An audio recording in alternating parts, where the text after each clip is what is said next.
right, we're going to get started, guys. This is Parker. Yep, so hey everybody, thanks for coming out. My name is Parker Grissom. I am the sales director for Coyle Solar.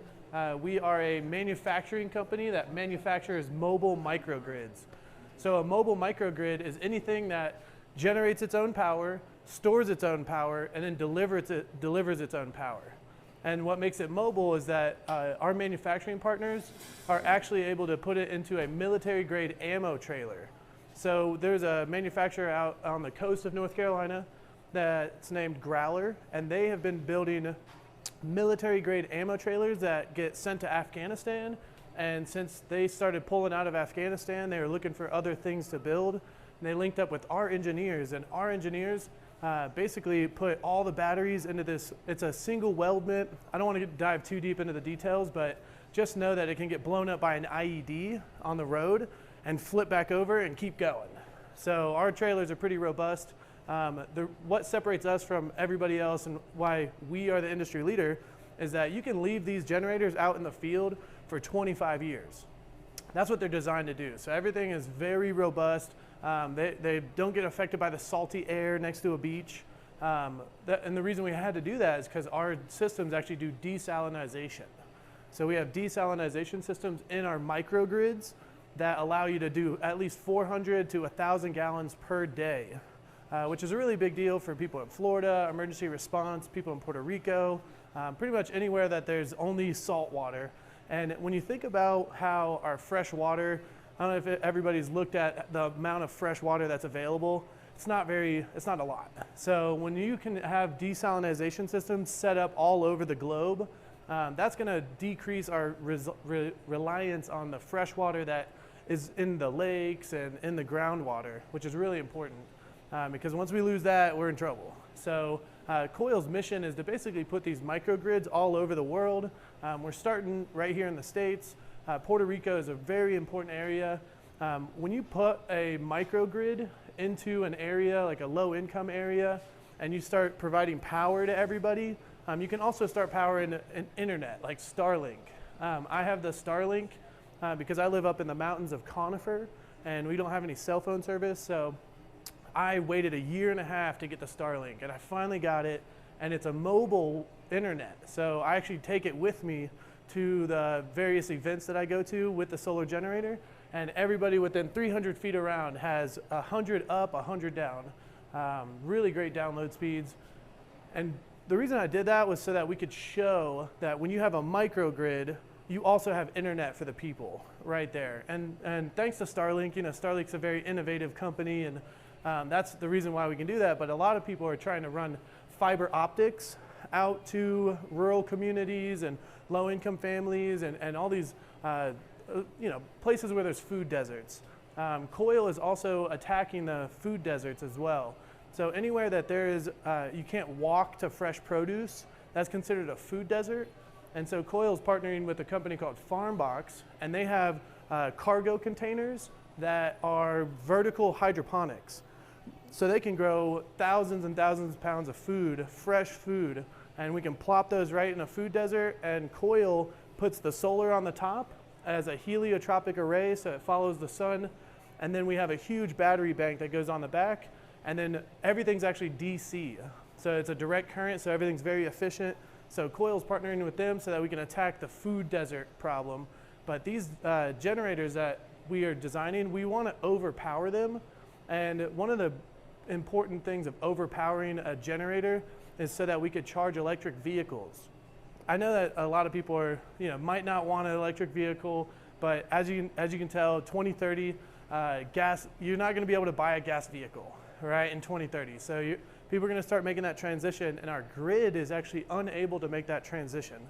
Think of the grid as a tree, and the part where the trunk is the thickest is where the utility can do a level 3 car charging station. That's the charging station that you can go from 0 to 80% in 30 minutes. And then you can go 80% to 100% in 30 minutes.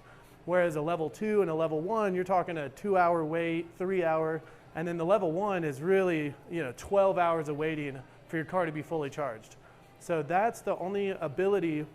So when you think of the tree, all the way at the end where the leaves are, the very end of the branches, that's where people really need the level 3 charging, but they physically can't do it. The voltages don't work. So Coyle, we have a mobile car charging station that goes at the end of that branch and is able to provide level 3 car charging all the way around the edge of the grid. And that's a really big deal because if they want full adoption of electric vehicles, then you have to have little charging stations all the way around the outside, not just near the trunk. So that, and a cool part about that charging station is you don't have to tell, and actually with all of our products, you don't actually have to tell the utility that you're setting it up or the county. So anything that you want to basically use as a microgrid, a lot of people think, oh, setting up microgrids, it takes all the permits and you got to talk to the utilities, and it takes 12 months. As soon as our generators arrive, they are immediately working. There's no need for approval, which is a really big deal nowadays because when you think about the utilities adding all these innovative technologies, there's some person sitting at a desk with a pile of those innovative technologies that they have to approve. And there's only one person, or maybe it's 2 or 3 people, but that's what we've seen doing other big projects, like renewable energy projects around the country, is that there's a bottleneck. Like we are just one of 1,000 projects that are trying to get approved by the utility and get up and running. Whereas the mobile solar generators, you just roll those out. As soon as they roll off the manufacturing plant and they get to their location, they are good to go. You can plug right into them. So is that your main product, the mobile? Yep, yeah. And Coyle, we're very... Solar generator? Yep, so we mainly do solar, but all of our generators can hook up to micro wind and micro hydro.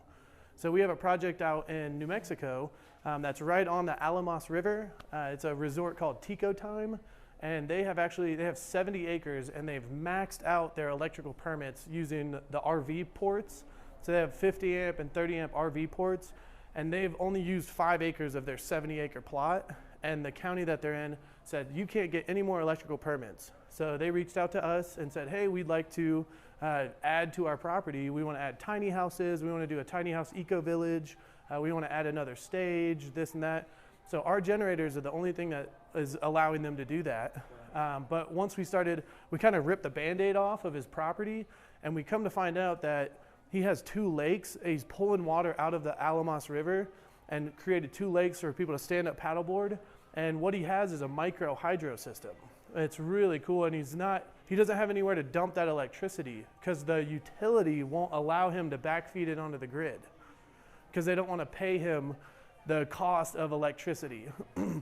So that's a really big deal. And when he reached out to us, we were able to see that we can put a generator here, and now we can get all of that electricity coming from the river. It's like the river pumps it up into the lake, and then it goes back into the river. So that's how we got approved for it. So we have micro hydro there. And then another cool thing about our microgrids is that we can pump, when we have extra electricity, we can pump that water up the hill. He has a perfect hill right next to his property, up to a tank. And then when it's not sunny, right, and the wind's not blowing, and it may be snowy, you actually let that water run down the hill, and it actually turns a turbine and recharges the batteries. So that's the key to a microgrid, is you have 10 different spots you can get electricity. And one of my favorite ones is actually human energy. So I have a spin bike that actually hooks up to our generator. And when I've done 20 festivals this summer, it's like 12 at midnight, and the show's still going on, and I'm powering a whole stage. We're getting down to 20%, and the battery's telling me, hey, you only got 2 more hours left. I'm like, all right, somebody has to get on this spin bike. And so we actually can get human energy from people pedaling, and that's really fun. Because human energy is unlimited, right? Where do you produce? Where's your manufacturer? In the coast of North Carolina. Yep, Wilmington, North Carolina. That's where our military grade manufacturer is, and we have another manufacturer that does more of our innovative assembly. And so are you based in Carolina? Or here? Yep, North Carolina, and that's where I'm from. So I'm from North Carolina. I went to college at UNC Wilmington, University of North Carolina, Wilmington. I started off as a marine biologist, trying to save the Great Barrier Reef, and I realized that it might be impossible, or that's what my advisor said anyways. So I kind of switched over to renewable energy, and then I went to Appalachian State University, which is the biggest sustainable technology school on the East Coast, and that's where I really started taking off with the microgrids. So the microgrids are, they've been in development. The technology is finally here. And that's what a lot of people don't understand is that they doubt solar because the cost is too high, the ROIs take too long. There was a lot of failure in the technology. But now, 2022, Coyle, we bring all of the best of the industry-leading products and put them into a mobile container that you can just leave out in the field. So, yeah. What do those cost? Yeah, we have anything from a $10,000 unit all the way up to a $500,000 unit. And that's kind of where we build them custom to every project is a little more custom. And we have basically partners, like wind turbine partners. Like imagine a 6-foot wind turbine that looks like a cone and it just wobbles and it's self-installed. You just stab it in the ground. And so that's one of our partners that we bring together. And then imagine a micro hydro that you just throw into the river and it looks like a little propeller. And then that brings a direct current up to our batteries. And then the Spin Bikes is a company called Sports Art. But we bring all these together for our clients. So a lot of our clients, they're like, hey, this is our situation. That's all we want to know is what do you want to power and then where do you want to power it? And then I come in and I basically do the wind test. Like I set up this thing to get the wind. We get the flow test of the water. We have these apps on our phones that track the sun and we can see where the sunniest part is. But yeah, any other questions? I've kind of, that's a great question. So we actually have units that have been in the field for 10 years and they're running fine. The only thing that we recommend replacing over 25 years is the battery bank. Yep, so we use lithium iron phosphate batteries, which is the best power to weight ratio, and their warranty's 11 years. And is everybody familiar with Moore's Law? M-O-O-R-E, Moore's Law? Every 2 years, the size and the price divide by 2. So that's microchips, that's artificial intelligence, it's the chips that are in your phone. It's also batteries, it's also solar panels are under Moore's Law. So in 11 years, all the batteries they're not gonna be obsolete. They're still gonna be producing electricity for you, but the size and the price divide by 2 every 2 years. So in 11 years, you could probably get double the capacity for half the price. Yeah. What percentage of your business is military right now? About 50%. Wow. Yeah, so yeah, and FEMA and Fish and Wildlife Services. So even like with the hurricane when powers go out? Yep, yeah, we have 13 units down in Florida. So and we work with nonprofits mainly. That's kind of our main thing is like we're just the manufacturer, right? Like we just build this thing and deliver it to where it needs to go. I'm just a sales director. Yeah, I'm just a translator. I always say I'm the translator for the engineers because they are unable to explain stuff in layman's terms. So I'm kind of the translator, but since I've been with them since 2014, they're starting to use me as the guinea pig also. So I actually power my house with the first CM2 that came out. Like instead of just working with the military and the Fish and Wildlife Services, they brought me on to work with nonprofits and homeowners. And so homeowners are now, if they get disqualified from roof-mounted solar and batteries, then they can actually get one of our solar generators and put it in the side yard, put it in the backyard, and hook it up to your house through a transfer switch. So I was the first person in the country to do that with a Coyle product. How'd it work? It's great. Yeah, I have a 100-year-old log cabin, so I don't use too much electricity. But all of my whole house is powered by 6 50-amp-hour batteries and then 5 170-watt panels, which is what the CM2 is. And it's very easy to hook up, set it out in the sun, and then fold it up, put it in my van, and bring it to a festival or a show. I was going to bring it in here, but it fits through a 36-inch door. Do you have an EV that's charged by yourself? I don't have an EV yet. I am potentially going to get an F-150 or the electric Volkswagen bus. And will you be able to charge that with your product? Yep, so the CM4, that's our first tow behind. You can actually tow this, it's about 1,200 pounds. So you'd be able to tow this with your electric vehicle, pull off to a scenic stop, charge up. So, yeah. Yeah, that's a good question. Our solar panels are just notorious for getting dirty. So you just have to, for our tow behind trailers, they actually have an air compressor built into them. So we find that that's the easiest way to clean off glass panels. So that's pretty much the only maintenance you have to do. We build them from the get-go to not break. Like that's, when you ask how long it's gonna be in the field, or like how long we need it, we build a chassis to withstand 25 years of nature. Literally the only things that you'd have, and then solar panels are warranted for 25 years.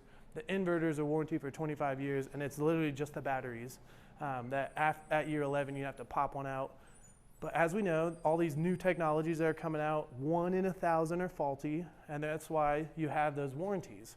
So we have a whole network of people that if, let's say we sold one to like a city in Kansas, and then they get it up and running and all of a sudden it fails.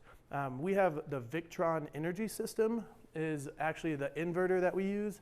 We can see what's going on with it anywhere in the country. So we have like kind of we can see their stats basically. And so we say, it'll literally tell us, oh, battery bank 1 down. And so we would send one of our technicians out there and we would ship him the battery. He would just pop one out, pop another one in. So it's pretty modular. And when we talk about the wind turbines, those are the ones that need a little bit of oil. The ones that we're working with, yeah. You said 50% of your business is military. Are you including like civil and nonprofit organizations in that too? Yeah, that's to me that's kind of what I would consider military or federal government funded. We have a whole group of NGOs that we work with. What's the other 50? What I'm bringing into the company. So it's like 50% NGO and kind of these low or slow burns we call them, and then they brought me on to bring in some quick burns. Right, homeowners, more not NGOs, other nonprofits that are doing innovative stuff. And also I'm bringing on distributors. So if a solar company, every solar company has a DQ list, right? It's like massive 1,000 people, 2,000 people that wanted to go solar and get battery, but their house wouldn't allow it. So we are actually working with those companies to offer something to the DQ list. How's that going? It's going great. It's really fun, but we are super excited to have a distributor that's kind of in between us because it really bogs me down to have to answer, the same question 1,000 times. So we have a distributor, like a solar company, that basically would do all the servicing for us. All we need to do is install a transfer switch, and then boom, you hook our generator up to it. And a lot of people like that so that they don't have to tell the county or the utility about it. And then also you can just have it in your garage. Power goes out, you roll it outside, and then hook it up. So that's been a huge benefit. What's that cost? That's one of the little $10,000 units, or all the way up to $18,000. But those are the Hands off of any solar bit. That's right. So we basically help people understand that everything that you would get on a home solar and battery system, you could get into our trailers. So usually the install and the permitting and all those extra costs, instead of paying those extra costs, you just buy the components from us and we put them in a mobile unit and then bring it out to your house. So where would you keep this? So let's say, well, a good example is where your main service panel is, where your breaker box is. Yes. So that transfer switch would shoot off right there. So basically it's like a big plug that powers probably half of your breaker box. The same thing solar without That's right. extension renovation. Yep, and then so you would just run a cord from that to the backyard, wherever the sunniest spot is. And since it's mobile, an HOA can be like, hey, that's ugly. We don't like that in your driveway. Why haven't we heard of this before? Well, that's a good question. I mean, I'm bringing it to the people as fast as we can. He's looking for sales reps if you're available. Yeah. How many, for the smallest unit you have, say how many homes can that power in somewhere densely populated like this? Yeah, so the small one, we actually brought out the small one based on the demand from the people. So the demand from the people is that, hey, we want something that is small and it's like a wheelbarrow.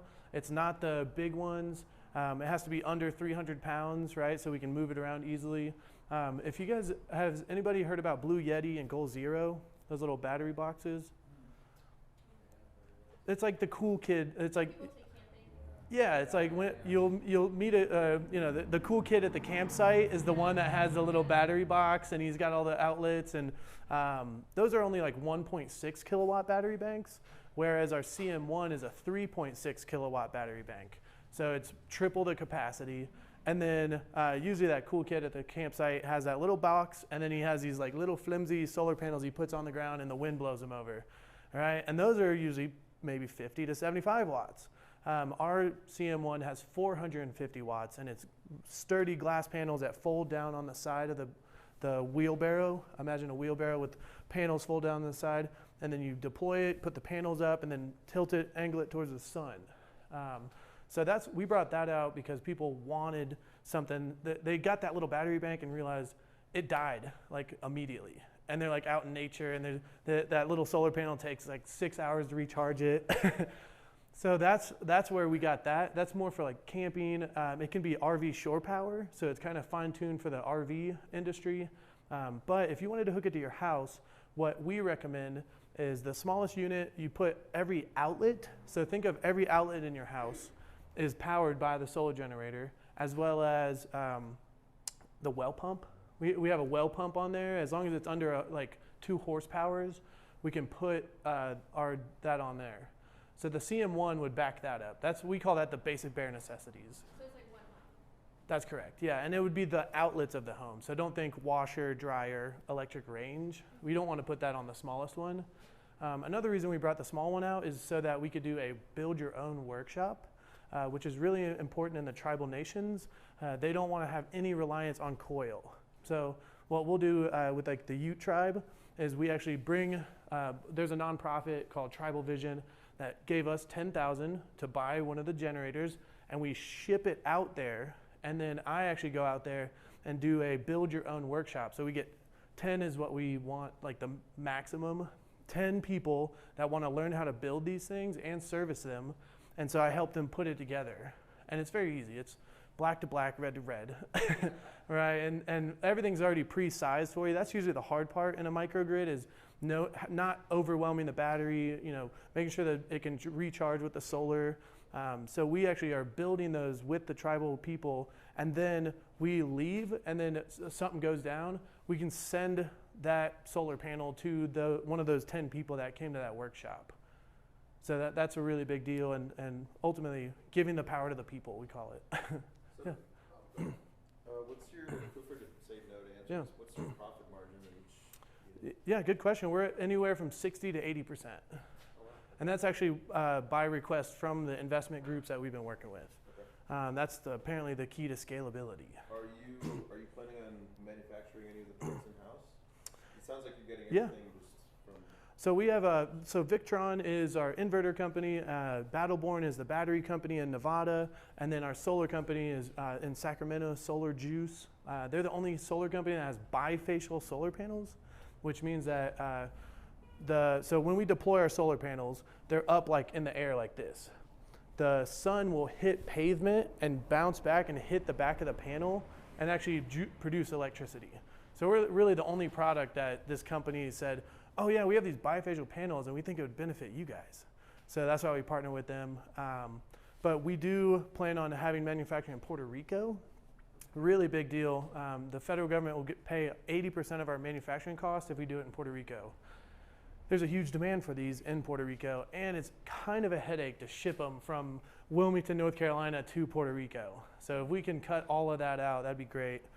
We also have a partner in Panama, like in the Panama Canal, that really wants to manufacture with us. And then if things really start going well, by the end of Q2, we could have a manufacturing plant in England. Like then we start thinking of manufacturing plants all over the world. But you said to figure out distribution from your parts manufacturers. Yep. Are you planning on manufacturing any of the parts yourselves? Well, I think what's cool about Coyle is that I always say we try to stay in our lane, right? If we start manufacturing inverters, I think we'd get distracted from our goal and our purpose. So we love for Victron to stay focused on, let them stay in their lane. And then what Coyle does is maybe we might drop Victron, right? Maybe there's another company that comes out of nowhere and they're better than Victron, and we might switch over to them, right? So Coyle we vet technologies really hard. So we've been working with Victron for the last 10 years, right? So they have stood up to the test of time. Same thing with the solar panels. Like we tried a solar panel that was military grade. It's non-glass panel. And you saw it on the CM2. I decided to go with the non-glass panels to see how it is. And we realized that they just don't perform as well as glass panels. So we do the R&D and we test out the market leaders to see which ones are the best. So that's kind of, I guess, Coyle's role in all this is to test out all these different components like the wind turbines and these desalinization systems. There's about 5 different types of desal systems. And the one that we found is a low voltage one that goes through a membrane. So we kind of fine-tuned that.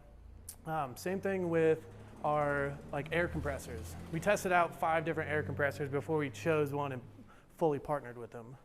But yeah, I think once we go to Australia, for example, there's probably going to be partners in Australia that we're going to have to vet and test and really figure them out. And that's why I think people trust Coyle.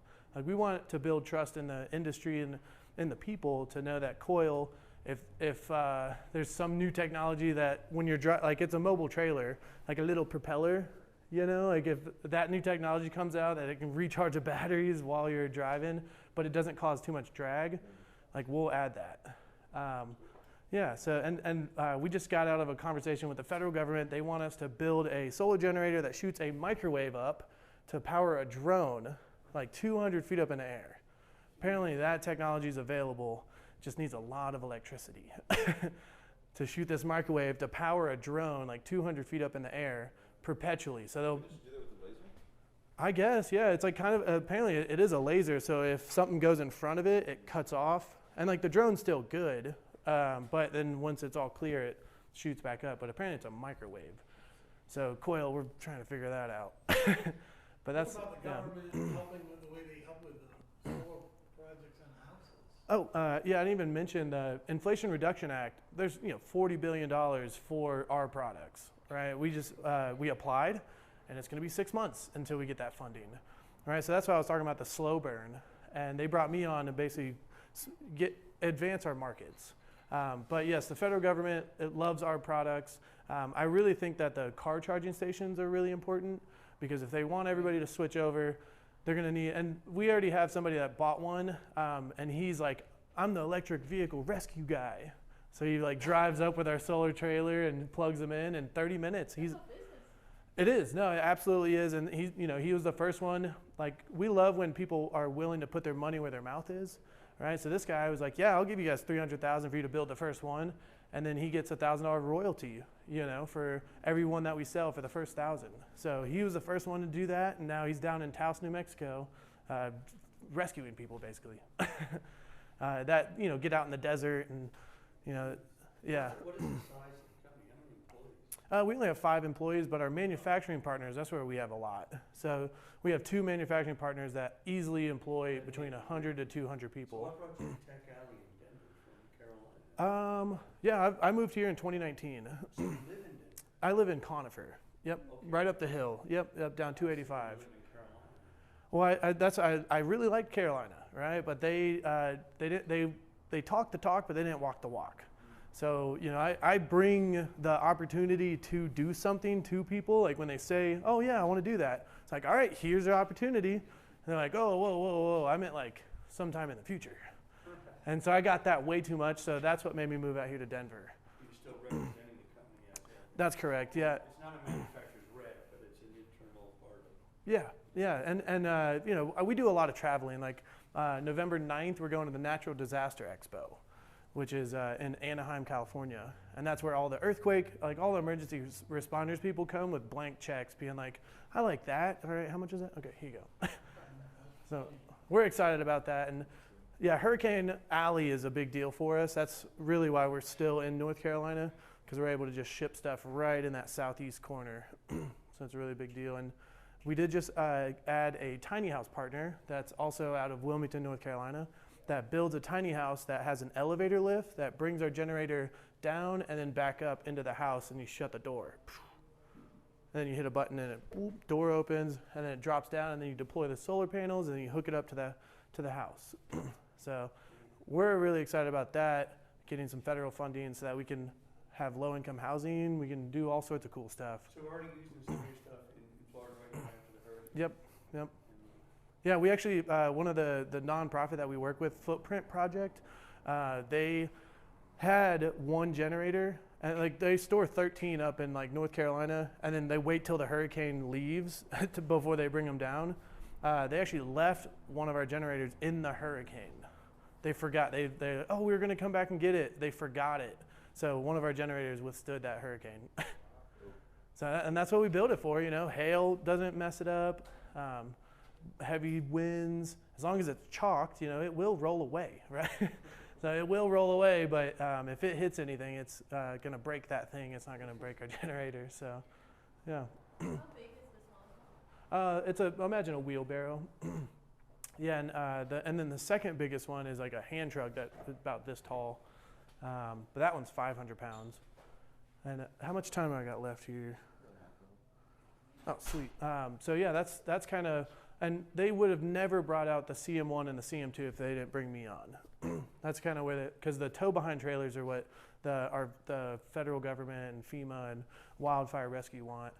And wildfire rescue, they really like our product because it doesn't blow up, right? Like they'd pay somebody $100,000 a year to bring a gas generator close enough to their camp to power the air conditioning and the communications, but far enough away from the fire so it doesn't explode. So they just gave us that $100K, and we delivered a really heavy-duty solar generator with a heliotropic array that follows the sun, and you fold it up, buckle it down, take it with you off-road. Like it can do like the 14er roads because it's a heavy-duty trailer. What's the backlog time for orders? 6 months? 6 weeks. Yeah, so our manufacturing part, that's why, again, why we work with these guys is because they said they can deliver 100 units in 6 weeks, no matter the size. So that's why we really like those guys. This has massive potential as a company, I would think. It does, yeah. And we're trying to, you know, grow slow and scale properly and make sure we... Are there other companies that you're doing in terms of a direct channel They use horse trailers, right? So our trailers are custom built, right? Like we take a CAD design and then send that to our manufacturing partner, and then they cut the metal out and make it exactly like the CAD design.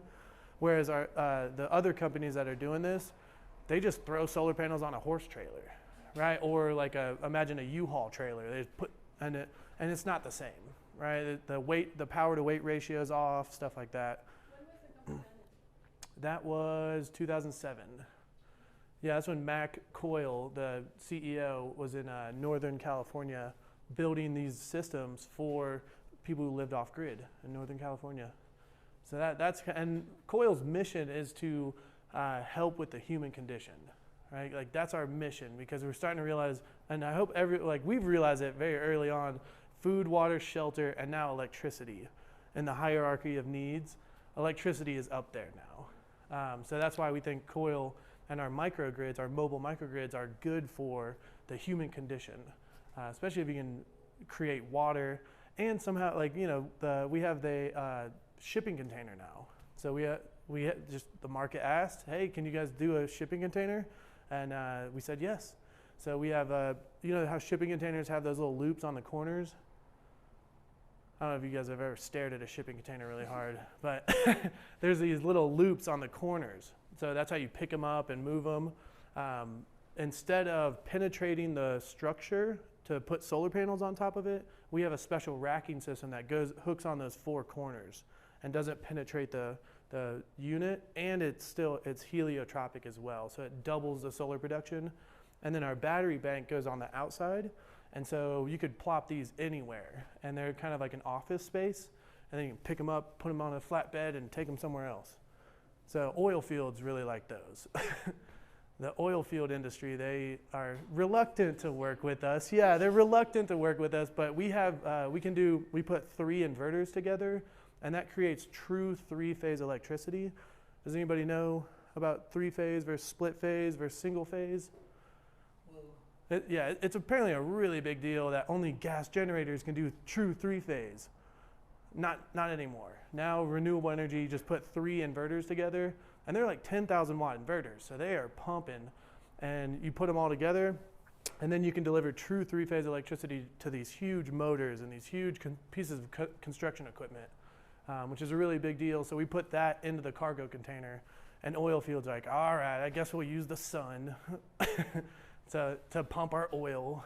So that's been really interesting, and yeah, they don't advertise it, you know. Would your company be the kind of company that would be bought out by a larger company? Because this is amazing what you're doing. Is that a goal to be bought out? I would say so in the next 5 years. I mean, we're so innovative. We don't like to have any restrictions on our innovations. So that's kind of, we've had some opportunities to get bought out, but they were like, hey, we only want you to, the idea is 2 inches wide, 1 mile deep type deal. Like they only want us to create generators for the construction industry, right? Like Sunbelt, for example. There was like a Sunbelt-like company that only did construction equipment. They're like, hey, we'll give you this much money as long as you only build for the construction industry. And we're like, whoa, whoa, whoa. No, we want to do all this stuff, So you know? you're manufacturing and making these things for other companies too? No, one of the manufacturing partners they build dog wash stations. So yeah, manufacturing methods builds dog washing stations. And they're like, hey, these dog washing stations need some power, right? So we're gonna have our first solar powered water recatchment system at Chatfield State Park. So there's a dog park over there, and this company that is manufactured at the same manufacturing place as we have was like, hey, Chatfield State Park needs, we can't use any of their water and none of their electricity. So can Coyle build something? And we're like, yes, we can, because we just use a dehumidifier that can capture water out of the air, and then it replenishes. Yeah, so, yeah, if it's 17% humidity, we can get 40 gallons per day from the air. So anything higher than that, we're talking hundreds of gallons. And this little system recaptures 80% of the water from washing dogs. And so we just have to replenish 20%. And it's 2 300-gallon tanks. And if it works, they're going to pitch it to every single state park and national park everywhere. Because now we don't need electricity or water to put a dog washing station right at the trailhead, if that makes sense. Yeah. You guys hiring? Yeah, of course. Yeah, dude. Yeah, especially once we get all these, I would say at the end of Q1, we're going to have all of our products tested and ready to go. So then it's like a whole menu, and it's like everybody's a customer. By the end of first quarter? Yep, I would say by Q1 next year, we'll have everything fine-tuned. And that's what, right now we're in a kind of a weird space because we just had all these partners come in, like FarmBox. They want to do big stuff, big stuff. And so we are, somebody could grow 400 pounds of mushrooms a week, like gourmet mushrooms, like blue oyster mushrooms, anywhere in the world now, because they have the solar and the batteries from us. But they used to, you had to have a grid tie, you had to be able to pay, 30 cents per kilowatt. Like in Hawaii, for example, you can get a pound of blue oyster mushrooms for $20, and this thing will pump 400 pounds a week in Hawaii. So big deal. But yeah, any other questions? Take one more. NGO connections? Tell me about that real quick. The NGOs, that's where we work with the nonprofits to kind of make that exchange. Footprint Project is a main one. And then there's this other nonprofit called the Art of Mass Gatherings. They basically are not necessarily like a protesting, but they basically help you, how Burning Man says they're sustainable. The Art of Mass Gatherings shows you how to truly bring people together in a sustainable way. And right now, as we speak, my CEO is actually in Asheville at the Art of Mass Gatherings event. And so they are in charge of all our NGO connections. We just pretty much get the order from them and then produce them and then send them off. Yeah, so. I got some missionary friends in Africa that connect them with us, yeah. their business is, the way they pay for it is you've got a little generator that people come and power their phones. Yep. They charge up their phones. Yeah, with a gas generator? Gas. Oh, God. It's just like, wait a minute. Yeah, Perfect for that. that's right. Well, I'd love to connect with you guys. All right, well, thank you guys so much. I hope you guys have a good day. I do, yeah, let me get that for you. Let me swipe this up.